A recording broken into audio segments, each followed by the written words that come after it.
इस कहानी की शुरुआत में हम मॉन्ट्रियल के एक आइलैंड को दिखाते हैं जहां एक बायोटेक कंपनी को गोल्फ क्लब फीड की देखभाल के लिए हायर किया जाता है। इस कंपनी के कर्मचारी वहां नई तरह की फर्टिलाइजर का इस्तेमाल करते हैं जो सर्दियों में जमी बर्फ को पिघलाकर घास को ताजा और हरा रखता है ताकि अमीर लोग साल भर गोल्फ खेलने का मजा ले सकें। अगले दिन डेन नाम के एक सिक्योरिटी गार्ड को अपने घर में राशन का सामान भरते हुए दिखाया जाता है। डेन रेडियो शो को रोजाना सुनता था जिसमें ये बताया जाता था कि कोई भी मुसीबत पूछकर नहीं आती, कोई भी मुसीबत कभी भी अचानक आ सकती है और वो उन्हीं अनदेखी मुसीबतों से लड़ने के लिए खुद को तैयार कर रहा था। आज रात वो माचिस के बिना ही आग जलाने की प्रैक्टिस कर रहा था। इसके लिए वो अपनी बंदूक की गोली के खोल से पाउडर निकालकर इस्तेमाल करता है जिससे छोटा सा धमाका होता है और उसकी एक आंख जल जाती है। इसके बाद हमें डेन की बेटी पेट्रिसिया को दिखाया जाता है जो कि गोल्फ क्लब में हेल्पर का काम करती थी। यहाँ बायोटेक कंपनी का सीईओ मिकल एक अमीर घर के कपल को गोल्फ खेलकर बताता है। वो उन्हें बताता है कि उनके फर्टिलाइजर की वजह से घास कितनी बढ़िया तरह से काम कर रहा है जिससे खेल में मजा आ रहा है, जबकि असली कमाल तो जमीन के नीचे हो रहा था जहां फर्टिलाइजर कई गुना फैलकर जमीन के नीचे मौजूद पानी को खराब कर रहा था। वो पानी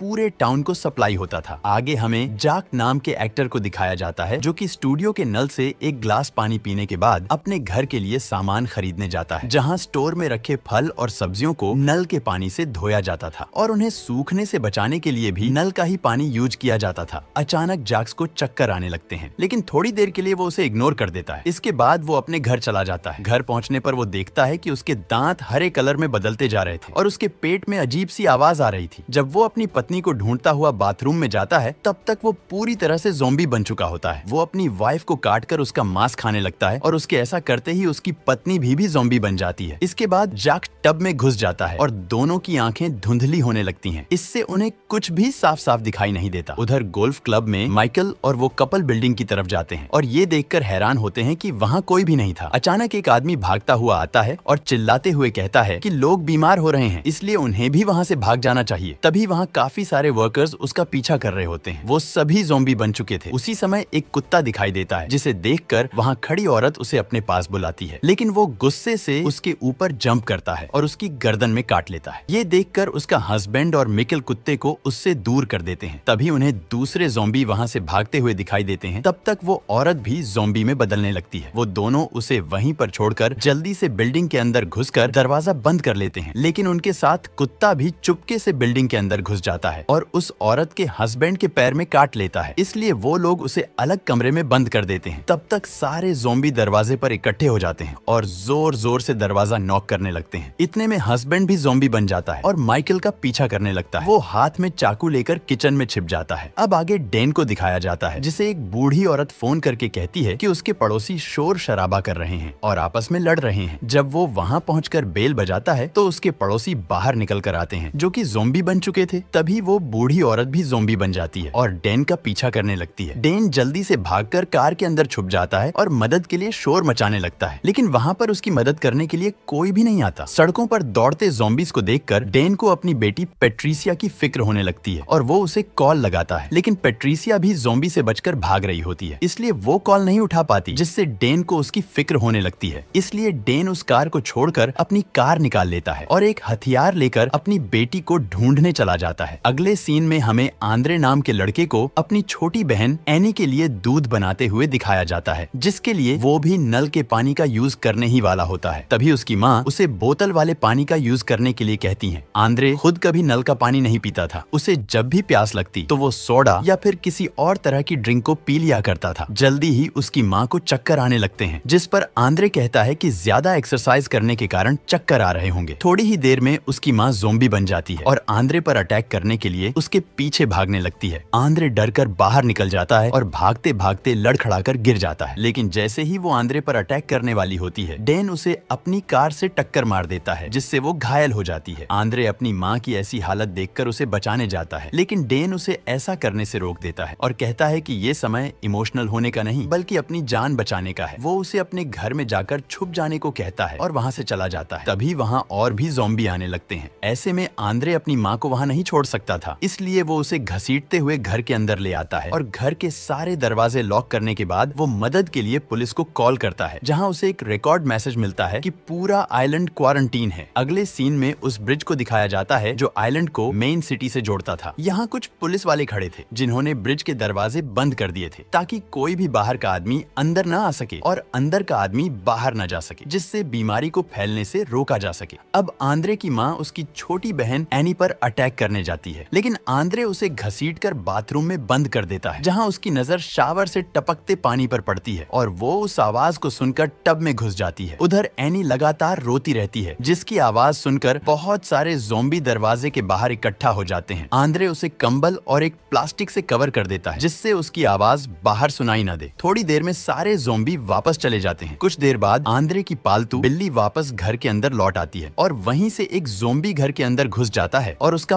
पैर पकड़ने लगता है। तभी आंद्रे घर से निकल जाता है और ज़ॉम्बी भी हिलना बंद कर देता है। लेकिन जैसे ही आंद्रे गोल्फ स्टिक लेकर वापस आता है, ज़ॉम्बी फिर से एक्टिव हो जाता है। अब आगे पेट्रिसिया को दिखाया जाता है जो ज़ॉम्बी से बचने के लिए एक गैराज में छिप जाती है और हेल्प के लिए अपने पापा डेन को कॉल लगाती है। डेन तुरंत वहां पहुंच जाता है और देखता है कि गैराज के बाहर काफी सारे ज़ॉम्बी मौजूद हैं। वो अपना चाकू निकालता है और कुछ ज़ॉम्बी को जमीन पर गिरा देता है और कुछ को मार डालता है। इसके बाद वो अंदर जाता है। उसी समय ब्रिज पर मौजूद पुलिस वाले वहां से हट जाते हैं क्योंकि मिलिट्री वाले ज़ॉम्बी से अफेक्ट एरिया को बम से उड़ाने लगते हैं। इससे पूरे टाउन में पावर कट हो जाता है। अगली एनी की आया काम पर आने के लिए ब्रिज के पास पहुंचती है। वो देखती है कि ब्रिज टूट चुका है। इस बीच आंद्रे अपने घर की खिड़की से ज़ॉम्बीज का वीडियो बनाने लगता है और उसी समय इंटरनेट पर प्रेस कॉन्फ्रेंस दिखाया जाता है, जहां रक्षा मंत्री लोगों को बताता है कि हम लोगों ने आइलैंड की सुरक्षा की खातिर ब्रिज को डिस्ट्रॉय कर दिया है और अभी स्थिति नियंत्रण में है। तभी आंद्रे के फोन की बैटरी डाउन हो जाती है। इसके बाद वो अपनी माँ को चेक करने के लिए अंदर जाता है और वो देखता है कि उसकी माँ हरे कलर के चिपचिपे मटेरियल से ढक चुकी है। अचानक उसकी माँ एनी पर अटैक करने लगती है। तब आंद्रे उनका ध्यान भटकाने के लिए शोर करने लगता है और सब्जी को उनके सामने हिलाने लगता है, जिससे अट्रैक्ट होकर उसकी माँ उसके पीछे भागने लगती है। ऐसा करते करते वो दोनों लिविंग रूम में पहुंच जाते हैं, जहां उसकी माँ टीवी स्टैंड से टकरा जाती है और टीवी उनके ऊपर गिर जाता है, जिससे उनकी मौत हो जाती है। दुखी मन से आंद्रे अपनी माँ को वापस बाथरूम के अंदर ले आता है और देखता है कि उनके जख्मों पर घास उगने लगी थी। फिर वो उनके फोन को उठाता है, लेकिन वो फोन टूट चुका था। इसके बाद आंद्रे एक सीढ़ी लेकर सामने के दरवाजे से बाहर की तरफ देखता है, जहाँ काफी सारे ज़ॉम्बी खड़े थे। उन्हें देखकर ऐसा लग रहा था जैसे कि वो उसी के बाहर आने का इंतजार कर रहे हो। अब वो भी घर के अंदर रहकर थक चुका था, इसलिए वो एनी को बेबी कैरियर में डालकर हाथ में गोल्फ स्टिक लेकर घर का दरवाजा खोल देता है, जिससे ज़ॉम्बी घर के अंदर बिल्ली को देखकर उसे पकड़ने के लिए घर के अंदर घुस जाते हैं और रास्ता साफ देखकर आंद्रे तुरंत वहां से भाग जाता है। वो ग्रोसरी स्टोर की तरफ भागता है और ज़ॉम्बी भी उसके पीछे भागने लगते हैं, लेकिन सारे दरवाजे बंद होने के कारण वो ज़ॉम्बी से घिर जाता है। तभी अचानक एक दरवाजा खुलता है और डेन उसे अंदर खींच लेता है। वो कल से वहीं पर डेरा जमाया हुआ था, इसलिए उसने वहाँ कैंपिंग के लिए जगह भी बना ली थी, लेकिन उसके पास इस सिचुएशन से निपटने का कोई ठोस प्लान नहीं था। सारे बोट्स भी पहले ही वहाँ से जा चुके थे और पानी में तैरकर वो वहाँ से जा नहीं सकते थे, वरना वो भी इन्फेक्टेड हो जाते। तभी एनी की नजर एक दरवाजे के अंदर लॉक हुए ज़ॉम्बी पर पड़ती है, जो और कोई नहीं बल्कि पेट्रिसिया थी। डेन को उम्मीद थी कि बाद में कोई ना कोई उसे ठीक कर देगा, इसलिए उसने उसे बंद करके रखा था। उधर गोल्फ क्लब में मिकल सभी दरवाजों को सैनिटाइज करता है। इसके बाद वो अपनी कंपनी के एम्प्लॉय को कॉल लगाता है, जो उसे बताते हैं कि एक्सपर्ट लोग हेल्प करने के लिए आ रहे हैं, लेकिन उसे भी कंपनी के नियम मानने होंगे। तभी एक ज़ॉम्बी डॉग उस पर भौंकने लगता है। उस कुत्ते को वो लात मारकर वहाँ से भगा देता है। उधर स्टोर में डैन आग जलाने की कोशिश में नाकाम हो जाता है। तब आंद्रे लाइटर यूज करके आग जला देता है। खाना खाते समय वे लोग डैन के फेवरेट रेडियो शो को सुन रहे होते हैं, जिसमें ज़ॉम्बी अटैक के लिए आतंकवादियों को जिम्मेदार ठहराया जाता है। तभी डैन रेडियो स्टेशन में फोन लगाकर उन्हें बताता है कि कुछ लोग जिंदा बचे हैं और वे सुरक्षित हैं, उन्हें हेल्प की जरूरत है। जिस पर होस्ट कहता है कि दुनिया के बाकी लोग नहीं चाहते कि हर जगह इन्फेक्शन फैले, इसलिए वो पहले उससे पूरी जानकारी लेता है कि वो लोग कहाँ हैं और क्या कर रहे हैं। उसकी बकवास से परेशान होकर डैन फोन काट देता है। इसके बाद डैन और आंद्रे मिलकर इन्फेक्शन फैलने का रीजन जानने की कोशिश करते हैं ताकि वैक्सीन बना सके। आखिरकार डैन को पता चल चुका होता है कि इन्फेक्शन पानी की वजह से फैला है, क्योंकि जितने भी लोग ज़ॉम्बी बने थे उन सब ने नल का पानी पिया था। लेकिन आंद्रे अपने पागलपन के कारण कभी भी नल का पानी नहीं पीता था, क्योंकि उसे हमेशा डर लगता था कि कहीं टेररिस्ट पानी में जहर ना मिला दें। कुछ देर बाद वो तीनों स्टोर से बाहर निकलते हैं। वो लोग पेट्रिसिया को भी साथ लेकर जाते हैं, जिसके सिर पर एक पिंजरा लगा होता है ताकि वो किसी को नुकसान न पहुंचा सके। बाहर निकलते ही उन्हें कुछ ज़ॉम्बी दिखाई देते हैं, जिनकी बॉडी में ग्रीन कलर का चिपचिपा पदार्थ लगा होता है। अचानक एक छोटी बच्ची डैन के ऊपर अटैक कर देती है, लेकिन डैन उसे धक्का देकर अपने आप से दूर तो कर देता है, लेकिन उसे मारने की हिम्मत नहीं जुटा पाता है। चलते चलते आखिरकार आखिरकार वो लोग डैन की कार तक पहुंच जाते हैं और इससे पहले कि ज़ॉम्बी उन पर अटैक करते वो कार में बैठकर वहां से निकल जाते हैं। इस बीच बायोटेक कंपनी 2 जुड़वा बहनों को हथियार के साथ गोल्फ क्लब भेजती है जो अपने रास्ते में आने वाले हर एक ज़ॉम्बी को मार रही थी। उधर क्लब के अंदर माइकल इस डील से जुड़े सारे कागज और दस्तावेजों को जला रहा होता है ताकि इस बात का कोई सबूत ना रहे कि उनके फर्टिलाइजर के कारण ज़ॉम्बी का इन्फेक्शन शुरू हुआ था। आखिर में वो फर्टिलाइजर का थोड़ा सा सैंपल बचाकर रख लेता है। तभी वो दोनों मिकेल के पास पहुंच जाते हैं। मिशेल उनमें से